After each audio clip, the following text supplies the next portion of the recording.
আমার double হেলিক্সের episode 2 Bangla অনুবাদ করতে চলেছি। তো গাইজ, তোমাদের যদি ভালো লেগে থাকে তোমরা প্লিজ লাইক শেয়ার সাবস্ক্রাইব করে দিও।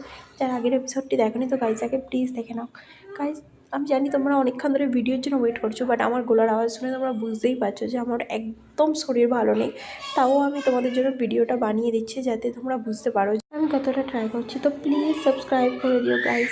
বেশি দেরি না করে আমি কাহিনী স্টার্ট করছি। কাহিনী শুরু হয় সেখান থেকে যেখানে লুফ্যাং তার ফ্রেন্ডের সঙ্গে ড্রাঙ্ক হয়ে ভিতরে আসে, আর এচেন সেখানেই ছিল। বাট লুফাং আসার পরে এচেনের সঙ্গে প্র্যাঙ্ক করার চেষ্টা করে, যেটার জন্য এচেন রেগে যায়, ওখান থেকে চলে যায়। তার ফ্রেন্ডরা ভাবে যে এরকম বিহেভিয়ার কেন করলো।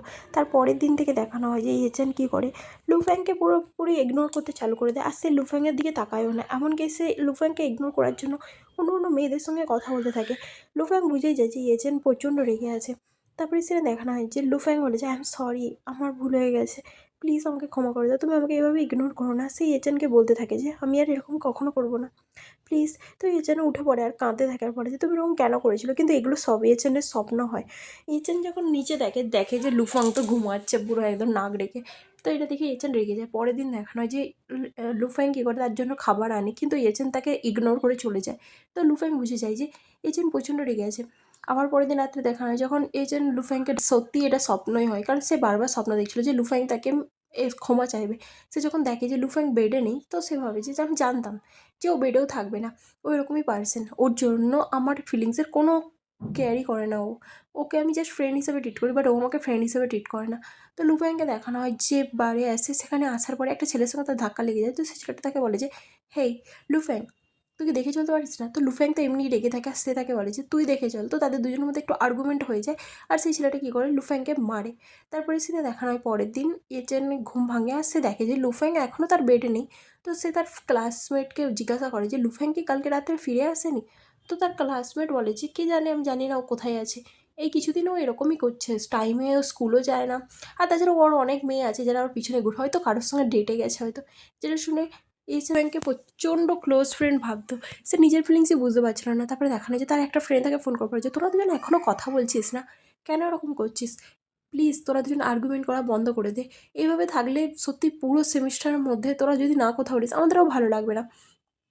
তো এইচেন বলে যে তুই জানিস তো ওর এমন কিছু জিনিস আছে যেগুলো করা উচিত হয়নি। আর তাছাড়াও যতক্ষণ পর্যন্ত ওর সঙ্গে আমার ঠিকঠাকভাবে কথা হচ্ছে না, ও ক্ষমা চাইছে না, ততক্ষণ পর্যন্ত আমি ওকে ক্ষমা করবো না। তখনই তার কাছে একটা ফোন আসে, আর সে ফোনে শুনে যে লুফ্যাংয়ের অ্যাক্সিডেন্ট হয়েছে।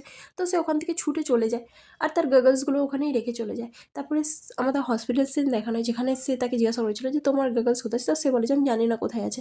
তখনই লুফ্যাং তাকে কিউট লাগে আর কিস করে নেয়, যেটা দেখে ইয়েচেন পুরো শকড হয়ে যায়। আর সে তাকে বলে যে তুমি তো এই লুফ্যাং তাকে বলে যে কিস করার সময় তুমি নিঃশ্বাস দিতে পারো ইডিয়েট। এটা শুনে এচেন বলছে লুফ্যাং তুমি এটা কী করে করতে পারো। যেটা শুনে লুফ্যাং বলছে এচেন কেন, কী হয়েছে। এই কিছুদিন ধরে আমি তোমাকে একটা জিনিস বলার চেষ্টা করছিলাম এচেন, অ্যাকচুয়ালি আমি তোমাকে লাইক করি। যেটা শুনে তো এচেন পুরো শকড হয়ে যায়, আর বলে যে তুমি আমাকে কী করে লাইক করতে পারো, আমরা দুজনেই ছেলে, আর আমাদের মধ্যে এরকম হতে পারে না। তো লুফ্যাং বলে যে আচ্ছা আগে তুমি আসো বসো, তারপরে আমরা দুজন কথা বলছি। আচ্ছা আমি তোমাকে কিছু কোশ্চেন জিজ্ঞাসা করছি, তুমি আমার আনসার দাও, ঠিক আছে। যেটা শুনে এচেন বলে যে ঠিক আছে। লুফ্যাং বলে যে তুমি কি হ্যাপি হয়েছিলে যখন তুমি আমাকে দেখতে পেয়েছিলে। তো সে হ্যাঁ বলে। তো লুফ্যাং বলে যে তুমি আমার জন্য চিন্তিত হয়েছিলে যখন তুমি শুনলে যে আমি ইনজার্ড হয়েছি। তো এজেন্ট হ্যাঁ বলে। লুফ্যাং বলে যে তোমার কি ভালো লাগে আমার সঙ্গে হ্যাং আউট করতে, আর তোমার কি ভালো লাগে যখন তুমি আমাকে আশেপাশে দেখো, তোমার কি ভালো লাগে যখন তুমি আমার কথা ভাবো, বলো। আর এই মুমেন্টে যখন আমি তোমাকে কিস করলাম তোমার কি ভালো লেগেছে। তো ইয়েছেন ফার্স্টে হ্যাঁ বলে, তারপর বলে যে না না। তো লুফ্যাং বলে যে প্লিজ সত্যি কথা বলো, তুমিও আমাকে লাইক করো, তুমি মানতে চাইছো না তাই তো, তুমি আমাকে লাইক করো। বাট এজেন্ট বলে যে লুফ্যাং এটা কী করে হতে পারে, তুমি সাডেনলি আমাকে কিস করে নিয়েছিলে, সেই জন্য আমি একটু ঘাবড়ে গিয়েছিলাম। আর তাছাড়া তুমি খারাপ ছেলে, আমি কখনোই তোমাকে ভালোবাসি না। তো লুফ্যাং বলে যে তুমি বলছো আমি খারাপ ছেলে তাই তো, কিন্তু আমার তো মনে হলো যে তোমার চোখে আমি গুড পার্সন। এজেন্ট বলে যে মানে তুমি ভালো পার্সন, বাট তুমি কী করে আমাকে লাইক করতে পারো, আমি একটা ছেলে হই। যেটা শুনে লুফ্যাং বলে যখন দুটো মানুষ একে অপরকে ভালোবাসে না, তখন কোনো কিছু ম্যাটার করে না, জাস্ট তারা জন্য একসাথে থাকলেই সেটাই ম্যাটার করে। লোকে কি বলে সেটা ম্যাটার করে না ইয়েচেন, আমি তোমাকে ভালোবাসি আর তুমি আমাকে ভালোবাসো, এটাই ম্যাটার করে। তো সে তাকে আবার কিস করে নেয়, আর এবারে এচেন আর তাকে দূরে সরায় না। তো লুফ্যাং তাকে বলে যে আই লাইক ইউ এচেন, এটা এরকমই সিম্পলি। যেটা শুনে এচেন তাকে বলে যে তোমার মনে হয় যে এই ব্যাপারটা এতটা সিম্পল। যেটা শুনে লুফ্যাং হাসতে থাকে, আর তারপরে সিন চেঞ্জ, আমাদের এচেনকে দেখানো হয় যে তার ড্রিমের মধ্যে তাকে আর লুফ্যাংকে দেখতে পায়, যারা দুজন একে অপরের সঙ্গে থাকে, আর যেখানে সে তাকে কতটা রোমান্টিকভাবে অনুভব করতে পারে নিজের মধ্যে, যেটা ভেবে সে স্বপ্ন দেখতেই থাকে। তখনই তার স্বপ্নর মধ্যে দেখানো হয় যে লুফ্যাং আসে, কিন্তু সে রিয়েলেই চলে আসে আর বলে যে তুমি কী ব্যাপারে স্বপ্ন দেখছিলে। তো এটা শুনেই এজেন্ট বলে যে স্বপ্ন? আমার স্বপ্ন তুমি কেন জিজ্ঞাসা করছো? তাছাড়া এটা তোমার ব্যাপারেই ছিল স্বপ্নটা। তো এটা শুনে লুফ্যাং বলে যে আচ্ছা কী স্বপ্ন দেখছিলে। যেটা শুনে এজেন্ট বলে যে তুমি সবসময় আমাকে পটানোর চেষ্টা করো, এইটাই স্বপ্ন দেখছিলাম। যেটা শুনে সে কি তার বেডের উপরে উঠে পড়ে আর বলে যে আচ্ছা আমি তোমাকে পটানোর চেষ্টা করি। তো এজেন্ট বলে যে তুমি কী করছোটা কি? লুফ্যাং বলে যে তোমাকে পটানোর চেষ্টা করছি আর কি। তারপরে সিন চেঞ্জ হয় আর দেখানো হয় যে তার সেখানে লুফ্যাং একটা ক্যামেরা কিনে নিয়েছিল। তো তারা দুজন একে অপরের ভিডিও রেকর্ড করতেছিল, যেরকম কাপলস থিংস হয় না সেরকম জিনিস তারাও করতে স্টার্ট করে দিয়েছিল। আর এখানে লুফ্যাং এজেন্টকে কতটা কিউট লাগে সেটা সে দেখার চেষ্টা করছিল আর বলে যে তুমি জানো তুমি প্রচণ্ড কিউট। তারপরে তারা এইভাবে সময় কাটাতে থাকে আর একে অপরের ভিডিও রেকর্ড করতে থাকে। এমনকি তারা ছোটো ছোটো মুমেন্টগুলোকেও তাদের কিউট একটা মেমোরিজ হিসাবে ভিডিও করে রাখতে থাকে আর এইভাবে তাদের সময় কাটতে থাকে। তারা তাদের কলেজ লাইফের মধ্যে একে অপরের সঙ্গে খুব খুশি থাকে, কারণ দুটো মানুষ যখন একে অপরকে ভালোবাসে তাহলে আর কীই চাই, তাই না? সেটাই হচ্ছে এনারাও বোঝানোর চেষ্টা করে। লুফ্যাং আর এজেন্ট তারা একে অপরকে রেকর্ড করে, মস্তি করে, এমনকি তারা লাইব্রেরি, ক্লাসরুম সব জায়গায় একে অপরকে রেকর্ড করতে থাকে। যেখানে লুফ্যাং বলে যে তুমি স্মাইল করো আর এজেন্ট বলে যে তুমি স্মাইল করো, তুমি কি ভয় পাচ্ছ নাকি যে তুমি স্মাইল করতে পারবে না? তো তারা একে অপরের সঙ্গে মস্তি করতে থাকে যে তোমার মুখটা মাশরুমের মতন দেখতে। তো এটা শুনে তারা হাসতে থাকে আর দেখানো হয় যে যখন লুফ্যাং ঘুমিয়ে থাকে এজেন্ট তার ভিডিও করতে থাকে। লুফ্যাং বলে যে তুমি এটা কী করছোটা কি? যেটা শুনে এজেন্ট বলে যে কিছু না, আমি জাস্ট তোমার ভিডিও করছি, এর বেশি কিছুই না। তারপরে সে তার গালে এক সাইডে হার্ট শেপ আঁকে আর দুজনে মিলে একই রকম হার্ট শেপ করে সেটা ফটো ক্লিক করতে থাকে। আর এইভাবে তাদের দুজনের সময় চলতে থাকে। যখন এজেন্ট পড়ায় ব্যস্ত থাকে তো লুফ্যাং ভিডিও করে, আর লুফ্যাং যখন ব্যস্ত থাকে তো এজেন্ট ভিডিও করে। কখনো কখনো তাদের ক্লাসমেট যখন তাদের রুমে চলে আসে তার দিকে দেখে তারা সরি বলে ওখান থেকে চলে যায়। তারপরে এজেন্টের বার্থডে চলে আসে, লুফ্যাং তার বার্থডে সেলিব্রেট করে আর তার জন্য কেক আনে আর তার জন্য হ্যাপি বার্থডে সঙ্গও করে। এজেন্ট তার উইশ চায় আর লুফ্যাং তাকে একটা সানফ্লাওয়ার হাতে বানিয়ে গিফট দেয়, যেটাতে সে খুব খুশি হয়ে যায় আর এজেন্টকে সে কেক খাইয়ে দেয়। তারপরে তারা দুজন একে অপরের গালে একটু কেক লাগিয়ে দেয় আর সেখানে মস্তি করতে থাকে। লুফ্যাংকে দেখানো হয় যে তাকে কিস করে নেয়। এজেন্ট বলে যে তুমি এরকম করা বন্ধ করো। তো লুফ্যাং বলে যে তুমি কি আমাকে তো তারা দুজন একে অপরকে কিস করে নেয়। আর এখানে তাদের সুইট মুভমেন্ট চলতে থাকে, এইভাবে তাদের সময় আস্তে আস্তে কাটতে থাকে আর তাদের একটা সেমিস্টার কোথা দিয়ে চলতেই থাকে তারা বুঝতেও পারে না। একদিন ক্লাসরুমে দেখানো হয় যেখানে এজেন্ট দাঁড়িয়ে থাকে, লুফ্যাং আসে আর তাকে পিছন হাত থেকে কিস করতে যায়। বাট এজেন্ট বলে যে স্টপ ইট, কী করছোটা কি, এখানে এরকম করো না। তো লুফ্যাং বলে যে একটাই তো জাস্ট কিস, তুমি এরকম করছো না। আচ্ছা আজকে আমার ঘরে কেউ থাকবে না, তুমি কি আমার বাড়িতে যেতে চাইবে আজকে? তো এজেন্ট বলে যে তোমার বাড়ি, কিন্তু কেন? তো এটা শুনে লুফ্যাং বলে যে আমার বোন আর বাবা দুজনে ইউনাইটেড স্টেট গেছে আর এখানে ঘরে কেউ নেই, তো তুমি যদি চাও আমার সঙ্গে যেতে পারো, আমাদের কাছে অনেক টাইম আছে, 11 PM থেকে পুরো সানডে পুরো দিনটা, তুমি কি যেতে চাও? যেটা শুনে এজেন্ট ফার্স্টে ভাবে আর ভাবে যে আমি কি যাবো কি যাবো না। কিন্তু লুফ্যাং তাকে বলে যে তুমি যাবে তো? তো সে হ্যাঁ বলে দেয়। তারপরে তারা লাইব্রেরি বাহানা করে আর ওখান থেকে চলে যায়। তাদের রুমমেট ভাবে যে এদের হলোটা কি? তারপরে দেখানো হয় যে লুফ্যাং আর এজেন্ট তাদের ঘরে আসার পরে লুফ্যাং তাকে কিস করতে স্টার্ট করে দেয়। তো এজেন্ট তাকে বলে যে ওয়েট, কী করছোটা কি তুমি? বাট লুফ্যাং তার কথা শোনে না আর তাকে ডাইরেক্ট কিস করতে থাকে। তারপরে সে তাকে বেডে করিয়ে দেয়। তো এজেন্ট তাকে বলে যে তুমি করছোটা কি? তো লুফ্যাং বলে যে আমি তোমাকে জাস্ট হাগ করতে চাই। তো এজেন্ট বলে যে তুমি আমাকে হাগ করতে চাও এরকমভাবে, কিন্তু কী করে করবে? যেটা শুনে লুফ্যাং বলে যে আমি তোমাকে শেখাবো যে এভাবে কী করে করতে হয়। যেটা শুনে এজেন্ট বলে যে বাট ওয়েট, এরকম করো না। বাট লুফ্যাং তার কথা শোনে না আর বলে যে প্লিজ নার্ভাস হয় না, ফার্স্ট টাইম সবাই নার্ভাস হয়। যেটা শুনে এজেন্ট বলে যে বাট আমি না বললাম না তোমাকে, তুমি আমার কথা শোনো, আমার মনে হয় আমি সিরিয়াস, আমার তো এখন এটা সব করা উচিত না। যেটা শুনে লুফ্যাং বলে যে বাট তুমি ভয় পেও না, আমি জাস্ট তোমার ভয়টা কাটাতে চাই, প্লিজ। তো এটা শুনে এজেন্ট আর কিছু বলতে পারে না। তো লুফ্যাং তাকে আবার কিস করতে থাকে আর এখানে তারা ইন্টিমেট হয়ে যায়, যেখানে এজেন্ট তাকে মানা করে যে এরকম করো না, কারণ সে প্রচণ্ড ভয় পাচ্ছিল। কোথাও না কোথাও তার মনে হচ্ছিল যে এরকম করাটা এখন ঠিক হবে না। বাট লুফ্যাং তার জোশে এতটাই ধ্যান থাকে যে সে বুঝতেও পারে না যে এজেন্ট কেন তাকে মানা করছে। তারপরে কিছুক্ষণ পরে দেখানো হয় যে এজেন্ট বসে থাকে, তো লুফ্যাং উঠার বলে যে কী ব্যাপার, তুমি একা একা উঠে বসে আছো কেন? যেটা শুনে এজেন্ট বলে যে কিছু না। তো লুফ্যাং তাকে বলে যে তুমি কি আপসেট আছো এক্ষুনি আমাদের মধ্যে যা হয়েছিল সেই জন্য? তুমি কি চাও না এইসব আমাদের মধ্যে হোক? তোমার পছন্দ হচ্ছে না? যেটা শুনে এজেন্ট কিছু বলে না আর লুফ্যাং বলে যে দেখো তোমার মুখটা, তোমার মুখ দেখে মনে হচ্ছে তুমি একটুও পছন্দ করছো না। আমার সঙ্গে থাকা কি তোমার জন্য এতটা ডিফিকাল্ট মনে হচ্ছে? তুমি কি আমার সঙ্গে থাকতে চাও না? তুমি কি আমার থেকে সেপারেট হতে চাও? তো সেপারেট হয়ে যাও। আমি তোমার সঙ্গে ব্রেকআপ করে নিচ্ছি। যেটা শুনে এজেন ঘড়ির দিকে তাকায় আর ভাবে যে আমরা 12 ঘন্টা একসাথে ছিলাম, আর তাও আমার মনে হচ্ছে আমি একাই আছি। আমার সারা জীবন আমার এটাই মনে হয়েছে। তুমি আর মনে হচ্ছে আমি তোমাকে সাফোকেটেড ফিল করাচ্ছি, বাট তুমি এখন আমাকে সাফোকেটেড ফিল করাচ্ছ। তারপরে সে বাইরে চলে আসে, আর লুফ্যাংও তার পিছন পিছনে আসতে থাকে। এজেন্টকে দেখানো যে একটা জায়গায় বসে বলে, আর বলে যে ও কখনো আমাকে বোঝার চেষ্টা করে না, ও কখনো জানতেই চায় না যে আমার ফিলিংসকে। আমিও একটা ছেলে, আমিও কী বলতে চাইছি সেটা ওকে বুঝতে হবে, তাই না? আর তাছাড়াও আমি কোনো হেজিটেট বা স্ট্রাগল করছি না, আমি জাস্ট এটা বুঝাতে চাইছি যে আমি কী চাই। তারপরে সিনে দেখানো হয় যে সেখানে লুফ্যাং চলে আসে ইয়েচেনকে খুঁজতে খুঁজতে, আর বলে যে তুমি এখানে বসে আছো কেন? ইয়েচেন তাকে বলে যে তোমার তাতে কী হয়েছে? লুফ্যাং বলে যে আমি তো ভেবেছিলাম তুমি আমাকে ছেড়ে এখান থেকে চলে গেছো। ইয়েচেন বলে যে এটা তোমার ব্যাপার না, তো তোমাকে জানতে হবে না। আমি এখানে রেস্ট নিই বা যাই করি আমি বুঝে নেবো। লুফ্যাং বলে যে চলো তুমি এখানে বসো না, আমার মনে তোমার কষ্ট হবে, ফিরে চলো ড্রমে। জেনে শুনে এজেন্ট ওখান থেকে যেতে চায়। লুফ্যাং তাকে আটকার বলে যে তুমি কি কোথায় যাচ্ছোটা কোথায়? এজেন্ট তাকে আটকায় আর বলে যে তোমার প্রবলেমটা কি, ছাড়ো আমাকে। আর তাছাড়া তুমি আমার কেয়ার করো না, আমি কি ভাবছি না সেটা তো তোমার কোনো যায় আসে না। লুফ্যাং বলে যে আমি তোমার কেয়ার করি না, ভালোবাসতাম তাহলে আমি তোমার সঙ্গে কেন এতটা সময় কাটাতাম? তুমি জানো তোমার এই সব কাজের জন্য না আমি অসুস্থ হয়ে গেছি, আমার আর ভালো লাগছে না। তুমি শুধু নিজের কথাই ভাবো, তুমি আমাকে লাইক করো না।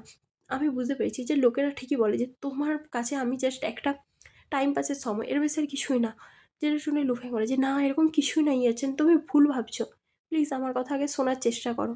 যেটা শুনে সে বলে যে মানে লোকে কী ভাববে তুমি সেটা একবার ভেবে দেখেছো? তো লুফাই বলে যে আমার চিন্তা হয় না যে লোকে কী ভাববে, আমি ওই ব্যাপারে অত ভাবি না। যতক্ষণ পর্যন্ত আমরা একসাথে আছি ততক্ষণ পর্যন্ত আমি তোমাকে কাউকে হার্ট করতে দেবো না। তো সে আঁটু করে বসে যায় আর বলে যে প্লিজ, আমি জানি তোমার পায়ে ব্যথা করছে তাই না, তোমার লেগেছে, চলো আমি তোমাকে ফিরে নিয়ে যাচ্ছি। তারপরে দেখা যায় সে তাকে কাঁধে করে ওখান থেকে নিয়ে যেতে থাকে। লুফ্যাং বলে যে ইয়েচেন, তুমি জানো আমি তোমাকে বলতে চাই যে সবাই কী ভাবে কী ভাবে না সেই সব নিয়ে আমার কোনো যায় আসে না। আমি জাস্ট একটা পার্সনই ক্লোজ থাকতে চাই, সেটা হচ্ছে তুমি। আমি জাস্ট তুমি কী ভাবো না সেটা আমার কাছে হার্ট করে। আর তুমি জানো আমি তোমাকে সত্যি লাইক করি, তোমার সঙ্গে এভাবে থাকতে আমি সবসময় চাই। আমি তোমার সঙ্গে খুশি থাকতে চাই, আমি তোমাকে রোজ হ্যাপি করতে চাই। আমি জানি না যে তুমি কী ভাবছো, হয়তো আমার কাজেতে তোমার ফিলিংসকে হার্ট করেছে, বাট আমি তোমাকে বলছি আমি এরকম আর কখনো করবো না। যদি তুমি আমার ফেস না দেখতে চাও তাহলে আমি তোমার সামনেও আসবো না, বাট তোমাকে দেখে আমি নিজেকেই কন্ট্রোল করতে পারিনি, সেই জন্য আমি আউট অফ কন্ট্রোল চলে গিয়েছিলাম, আই এম সরি। যেটা শুনে এই জন্য কোথাও না কোথাও ভালো লাগে। আর লুফ্যাং তাকে সরি বলে যে সরি তোমাকে ফোর্স করার জন্য, আমি সত্যি তোমাকে হার্ট করতে চাইনি, আমি জাস্ট তোমাকে প্রচণ্ড লাইক করি, আর এর বেশি আর কিছুই না। আমি তোমাকে কখনো হার্ট করার কথা ভাবতেও পারবো না, তুমি অনলি রিজন যার জন্য আমি এখন এখানে আছি। তুমি জানো না আমি তোমার কতটা ভালোভাবে টেক কেয়ার করতে চাই, জাস্ট পোর্টেন কেন যে তুমি এসব কিছুই শোনোনি। যেটা শুনে এজেন্ট বলে যে ঠিক আছে ঠিক আছে। আমার ফেস এখন সাই আর ইনোসেন্ট হয়ে যাচ্ছে, সে মনে মনে ভাবতে থাকে যে আমি যে স্বপ্নটা ইমাজিন করেছিলাম তারপরে সেটা কি হবে। আর এখানে এজেন্ট আর লুফ্যাং তারা দুজন তো ক্লাসের মধ্যে ফ্লার্টিং করতে থাকে। তো টিচার যখন যেতে চায় সবাই বলে যে ওয়েট টিচার। তো টিচারের ওয়েডিং সামনে ছিল, তো তারা সবাই মিলে টিচারকে কংগ্রাচুলেশন জানায়, তো টিচার তাদেরকে থ্যাংক ইউ বলে, আর তারা সবাই খুব খুশি হয়। তারপরে টিচারের ওয়েডিংয়ের সিন দেখানো হয় যেখানে সবাই যায়, আর এখানে এজেন্ট আর লুফ্যাংও যায়।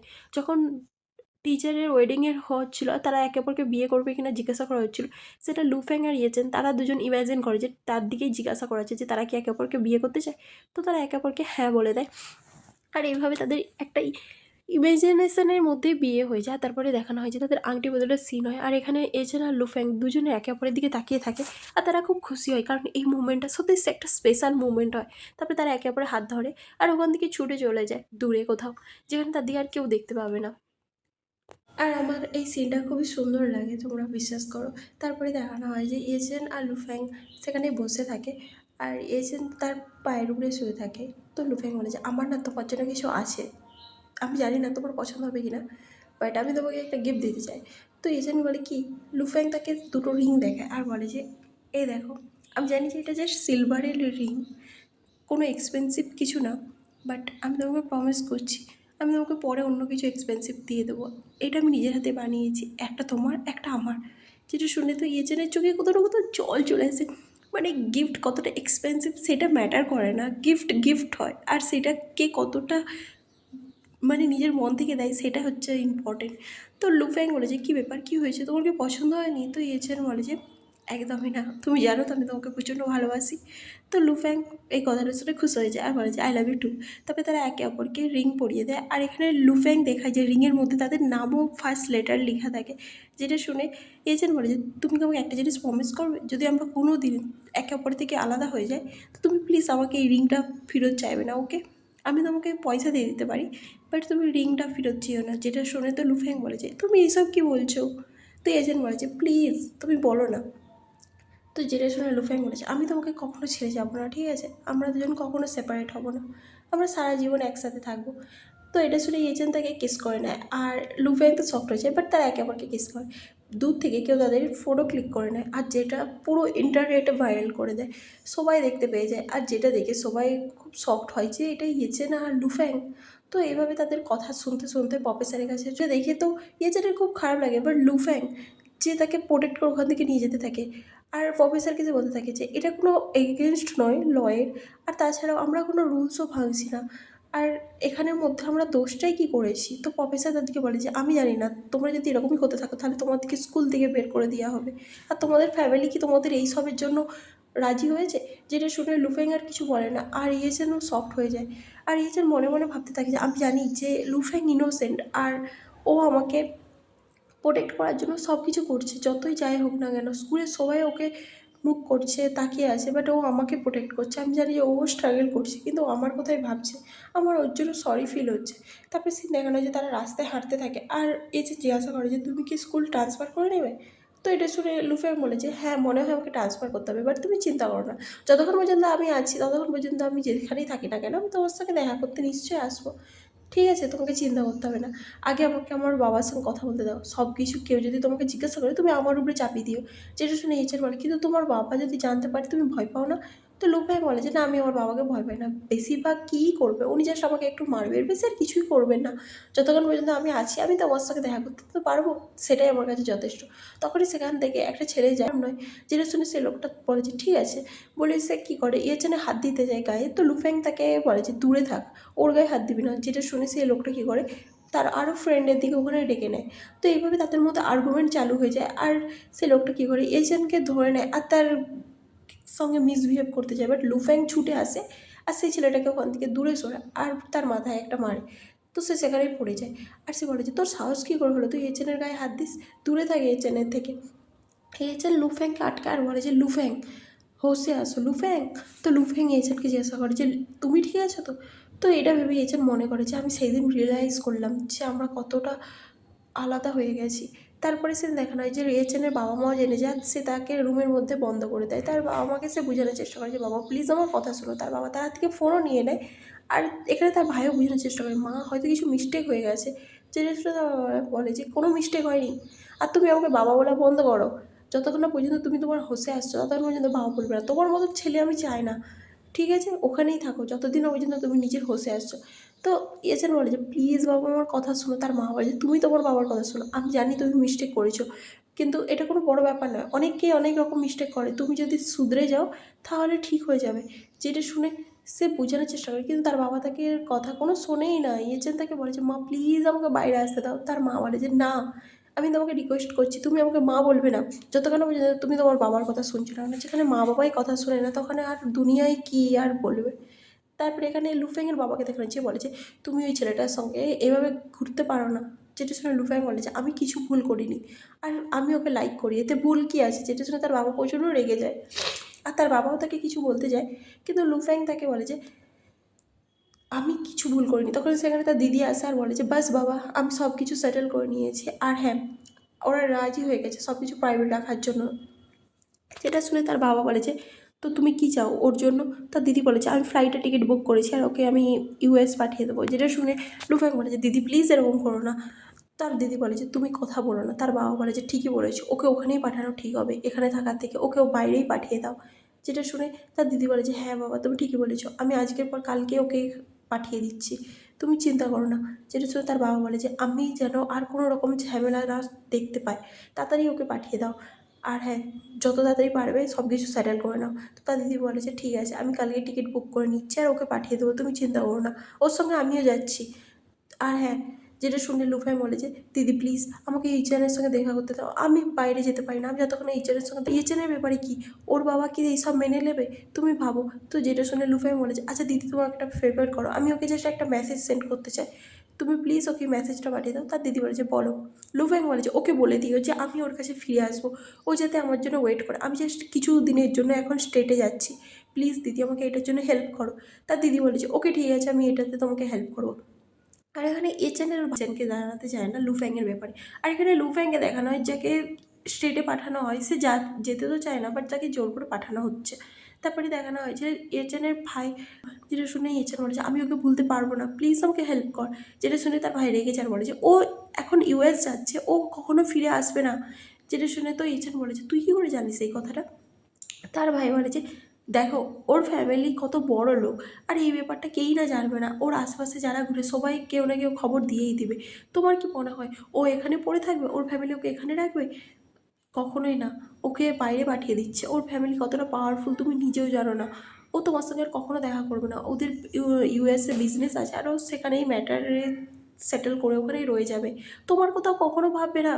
আর তুমি কি অ্যাব্রড যেতে পারবে? কখনোই যেতে পারবে না। যেটা শুনে এচেন বলে যে আমি জাস্ট একবার ওর সঙ্গে দেখা করতে চাই।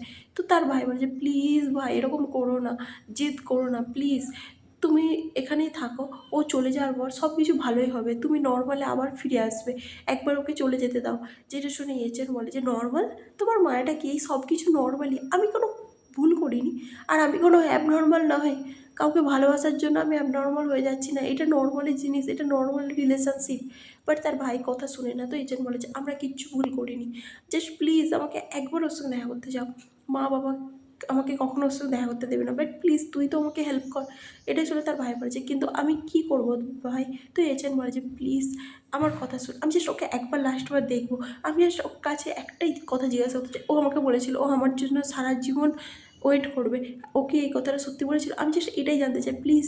সে সেখানেই বসে পড়ে আর বলে যে প্লিজ আমি জাস্ট ওকে একবার দেখবো, তারপর ফিরে চলে আসবো। যেটা শুনে তার ভাই বলে যে তুই ওকে যে কী এমন বলবি যার জন্য তুই এখান থেকে ওখানে যেতে চাস। যেটা শুনে এজেন্ট বলছে আমি জাস্ট এই কোশ্চেনটাই করবো, প্লিজ প্লিজ আমি তোকে রিকোয়েস্ট করছি, আমি জাস্ট ওকে এই কথাটা জিজ্ঞাসা করতে চাই, এর বেশি আর কিছুই নয়, তারপরে আমি ফিরে চলে আসবো, আমাকে জাস্ট এই কথাটা জিজ্ঞাসা করতে দে, আমি জাস্ট ওর রাস্তায় আর বাধা হব না। যেটা শুনে তার ভাই বলে যে ঠিক আছে আমি আর তোকে কিছু বলবো না। তুই এজেন্ট ওখান থেকে ছুটে বাইরে চলে আসে। আর এখানে লুফ্যাংয়ের লোকের দিকে দেখানো হয় যে লুফ্যাংকে ধরে গাড়িতে বস করে তার দিদি আসে, কিন্তু সে তার দিদির কথা শোনে না আর গাড়ি থেকে বেরাতে চায় আর বলেছে দিদি প্লিজ আমি এভাবে যেতে পারি না, আমাকে এজেন্টের সঙ্গে কথা বলতে হবে প্লিজ দিদি। তা দিদি বলেছে লুফ্যাং বাস এবার বন্ধ কর, আমি তোকে আর এই ব্যাপারে হেল্প করতে পারবো না, তুই যদি এরকমই করতে থাকিস তাহলে আমি তোকে আর বেশি করে হেল্প করতে পারবো না। তখনই দেখানো যায় সে গাড়ি থেকে পাশ কাটায় এজেন্টের, তো সে এজেন্টকে ডাকার চেষ্টা করে, বাট এজেন্ট ধ্যান দেয় না।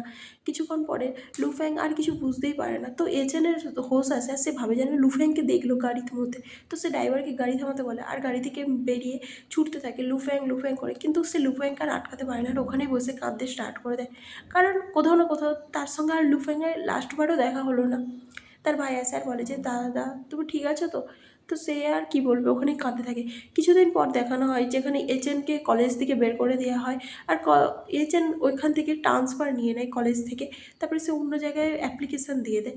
তারপরে সেটা দেখানো হয় যে সে তার ঘর থেকে অন্য কলেজে পড়ার জন্য যায়, কিন্তু তার মা বাবা কেউ তাকে সিওপ করতে আসে না, কারণ তাদের কাছে তো তাদের ইগোটা ম্যাটার না বেশি, তাদের ছেলের খুশি বা ছেলের পড়াশোনাটা ম্যাটার না। তারপরে দেখা যায় তার ভাই আসে আর বলে যে তুমি চিন্তা করো না, এখানে সব কিছু ঠিক হয়ে যাবে। আর এজেন্ট বলতে থাকে তারপর থেকে সবাই এমন প্রেটেন্ড করে যেন কিছুই হয়নি, কিন্তু কোথাও না কোথাও কিছু না কিছু জিনিস আমার থেকে দূরে চলে গেছে আর সেটা আমি বুঝতে পারছি। এজেন্টকে দেখানো হয় যে তার গাড়ির মধ্যে জামা কাপড় রেখে দেয় আর তার ভাইকে বলে যে কলেজে পৌঁছে গেলে আমাকে কল করিস, তো এজেন্ট ওকে বলে। তারপরে এজেন্ট গাড়িতে বসে পড়ে আর সে কলেজের জন্য ওখান থেকে চলে যায়। তারপরে সে নতুন কলেজে চলে আসে আর যেখান থেকে তার নতুন লাইফ স্টার্ট হয়ে যায়। আর এখানে লুফ্যাংকে দেখানো হয় যে তার ঘরে কত চিঠি কত মেসেজ কত কিছু এজেন্টকে পাঠিয়েছিল, কিন্তু একটারও কোনো রিপ্লাই আসে না, যেটা দেখে সে স্যাড হয়ে বসে থাকে। আর তার দিদিকে সে তার পাসপোর্ট চায়, তার দিদি বলে করো। আর হ্যাঁ, এভাবে পড়তে থেকো না, সবাই সব কিছু ভুলে গেছে। যেটা শুনে লুফ্যাং শকড হয়ে যায়। তার দিদি বলে যে তুমি যদি এইভাবে বাঁচতে থাকো না তাহলে কেউ তোমাকে হেল্প করতে পারবে না, যদি তুমি নতুন করে সব কিছু না স্টার্ট করো তাহলে তোমার জন্য কিচ্ছুই ভালো হবে না। আর এখানে এই